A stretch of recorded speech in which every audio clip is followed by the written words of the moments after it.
Welcome back friends. Preposition நம்ம பார்த்துட்டு இருக்கோம். அதில் இப்போ வந்து அப்பான்ங்கிறது ஒரு ப்ரிப்போசிஷன், ஆன்ங்கிறது ஒரு ப்ரிப்போசிஷன். ரெண்டுக்கும் உள்ள டிஃப்ரென்ஸ் என்னன்னு பார்ப்போம். அப்பான்ங்கிறது வந்து ஏதாவது ஒரு மூவ்மெண்ட்டு, சப்ஜெக்ட் மூவ் ஆகிட்டு இருக்கு அதன் மீது அப்படின்னு வரணும்னா அப்பான் பயன்படுத்துங்க. ஆன்ங்கிறது மேலே அப்படிங்கிறத, மீது அப்படிங்கிறதுக்காக ஆன் நம்ம பயன்படுத்தலாம். உதாரணமாக, he sat on a chair, அவன் நாற்காலியின் மீது அமர்ந்தான். இப்போ சேர் வந்து மூவ்மெண்ட் உள்ளது இல்லை, அதனால் ஆன் போட்டுக்கிட்டோம். அப்பானுக்கு ஒரு எக்ஸாம்பிள் சொல்கிறேன். the cat sprang upon the table, டேபிளில் குதிச்சுது பூனை. பூனை வந்து மூவ்மெண்ட் உள்ளது. அப்போ sprang upon the table அப்படிங்கிற UPON, அப்பான் பார்த்தீங்கன்னா மூவ்மெண்ட் உள்ள ஒரு ஜீவன். அது அந்த கேட்டு, அந்த பூனையை குறிக்கும் போது அப்பான் பயன்படுத்துகிறோம். அப்போ he sat on a chair, he sat on a table, he sat on a stool அப்படின்னு சொல்லும்போது அந்த ஸ்டூலோ, டேபிள், சேர் இதெல்லாம் வந்து மூவ்மெண்ட் இல்லாதது. அப்போ நம்ம ஆன் பயன்படுத்துகிறோம். அடுத்தது டில், வரைக்கும் அப்படிங்கிறத பார்ப்போம். டில் எதுக்கு பயன்படுத்துவோம்னா டைமுக்காக பயன்படுத்துகிறோம். உதாரணமாக, he was sleeping till 8 o'clock in the morning. he was sleeping till 8 o'clock in the morning. காலையில் 8 மணி வரைக்கும் அவன் தூங்கிக்கிட்டு இருந்தான் அப்படின்னு சொல்லும்போது டில்லு நம்ம பயன்படுத்துகிறோம். இப்போ சில இடத்துல கன்ஃபியூஸ் ஆகும். ஸ்டில்லுக்கும் டில்லுக்கும் நிறைய பேருக்கு கன்ஃபியூஸ் ஆகிடும். ஸ்டில்னால் இன்னொன்று ஆகிடும். he told me that he will be coming at 6 o'clock but still he has not yet arrived. அப்படின்னா என்ன அர்த்தம்? இத்தனை மணிக்கு வரேன்னு சொல்லியிருந்தான், ஆனால் இன்னமும் கொஞ்சம் மணி ஆகிடுச்சு, கடந்துடுச்சு, இன்னமும் கூட அவன் வரவில்லை. அப்படிங்கும்போது ஸ்டில்லு பயன்படுத்துகிறோம். ஸ்டில்லுனா ஒரு குறிப்பிட்ட நேரம் வரை, ஸ்டில்லுனா இன்னமும் கூட நடக்காத ஒரு செயலுக்கு ஸ்டில்லு நம்ம பயன்படுத்துகிறோம். அடுத்த எக்ஸாம்பிள், வித்துக்கும் பைக்கும் என்ன டிஃப்ரென்ஸ்னு பார்ப்போம். இப்போ வித்துங்கிறது ஒரு பொருளை கொண்டு அப்படின்னாக்கா வித்து பயன்படுத்துங்க. ஒரு இன்ஸ்ட்ருமெண்ட்டை வச்சு, ஒரு ஆயுதத்தை வைத்து செய்யக்கூடிய காரியமாக இருந்தால் வித்து பயன்படுத்துங்க. he cut the loaf of bread with a knife. with a knife, நைஃப்ங்கிறது ஒரு இன்ஸ்ட்ருமெண்ட் இல்லையா, அதனை கொண்டு ஒரு காரியத்தை செஞ்சோன்னு சொன்னால் வித்து பயன்படுத்த வேண்டும். the thief stabbed him with a knife. with, அப்போ பாருங்கள், அந்த நைஃப் வந்து ஒரு ஆப்ஜெக்டாக இருக்கிறதுனால அதனை கொண்டு ஒரு காரியத்தை செய்கிறதுனால வித்து பயன்படுத்துகிறோம். அடுத்தது வந்து நம்ம பை பார்ப்போம். ஒரு ஒரு நபர் அல்லது ஒரு உயிர் உள்ள ஒரு ஜீவன் ஒரு காரியத்தை செஞ்சுன்னு சொன்னால் பைன்னு சொல்கிறோம். நிறைய எக்ஸாம்பிள் பார்த்துருக்கோம் இல்லையா. இப்போ வந்து the mouse was caught by the கேட்டுன்னு சொல்கிறோம்.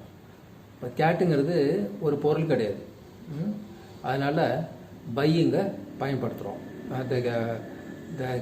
த mouse was caught by the cat அப்படின்னு சொல்கிறோம். இந்த இடத்துல வித்து போடக்கூடாது.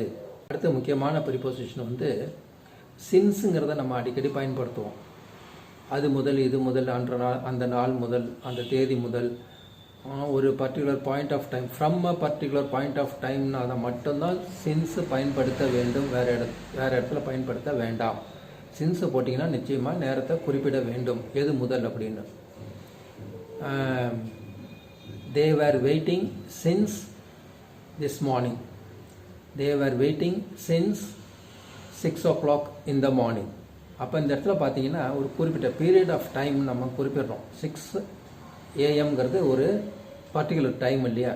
அப்போ சின்ஸ் தென், அப்போ சின்ஸுங்கிறது அங்கே பயன்படுத்தலாம். they have been traveling since yesterday morning சொல்லலாம்.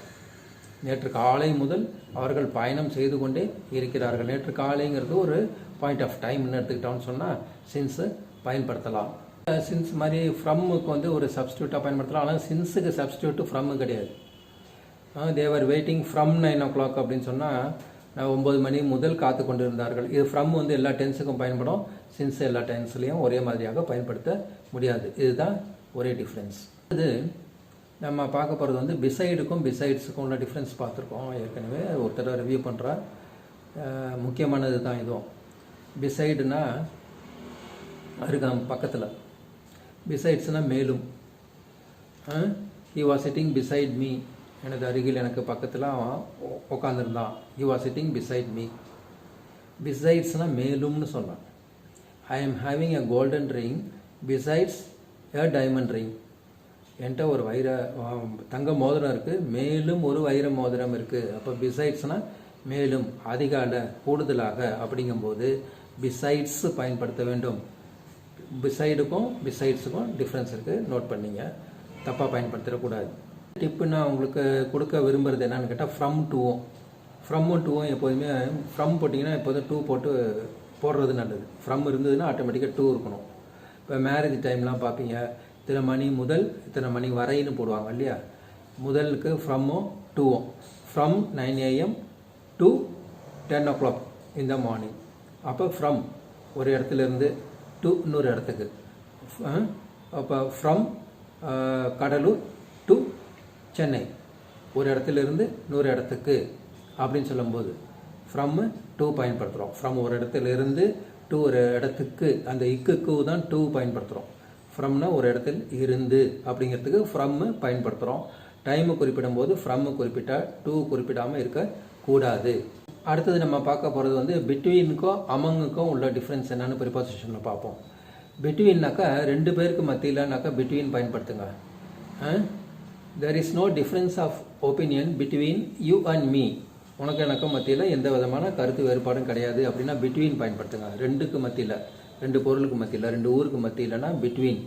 there is no traffic between Karaikal and Nagapattinam அப்படின்னு சொல்லலாம். அப்போ ரெண்டு குறிப்பிடும் போது காரைக்கால் ஒரு ஊர், நாகப்பட்டினம் இன்னொரு நகரம். அப்போ ரெண்டுக்கும் மத்தியிலங்கும் போது நம்ம அங்கே என்ன ப்ரிப்போசிஷன் பயன்படுத்துகிறோங்கிறத இப்போ நல்லா நோட் பண்ணிங்க. அடுத்தது இந்த பிட்வீன்கிறது ரெண்டுக்கு பயன்படுத்துகிறோம். அமங்கிறது எங்கே பயன்படுத்துவோங்கன்னா மொத்தத்தில் உள்ள எல்லாத்துக்கும் இடையில அப்படிங்கும்போது அமங் பயன்படுத்த வேண்டும். The tall man with a blue shirt who is standing among the crowd is my uncle அப்படின்னு சொல்கிறான். அந்த கூட்டத்தில் உயரமாக நீல சட்டை போட்டவர் என்னுடைய மாமா அப்படின்னு சொல்லும்போது அமங் த க்ரௌட், நிறைய பேருக்கு இடையில, நிறைய பேருக்கு மத்தியில் அப்படின்னா பிட்வீன் வராது, அமங் தான் பயன்படுத்த வேண்டும். அமங்கிற ப்ரிப்போசிஷன் எல்லோருக்கும் இடையே, எல்லோருக்கும் மத்தியில் அப்படிங்கும்போது AMONG அமங் பயன்படுத்த வேண்டும். நிறைய எக்ஸாம்பிள்ஸ்லாம் கொடுத்துருக்குறேன். மேலும் உங்களுக்கு டவுட்ஸ் இருந்ததுன்னா போய் பாருங்கள், டிஸ்கிரிப்ஷன் பாக்ஸில் போய் பாருங்கள். I am signing off now. By.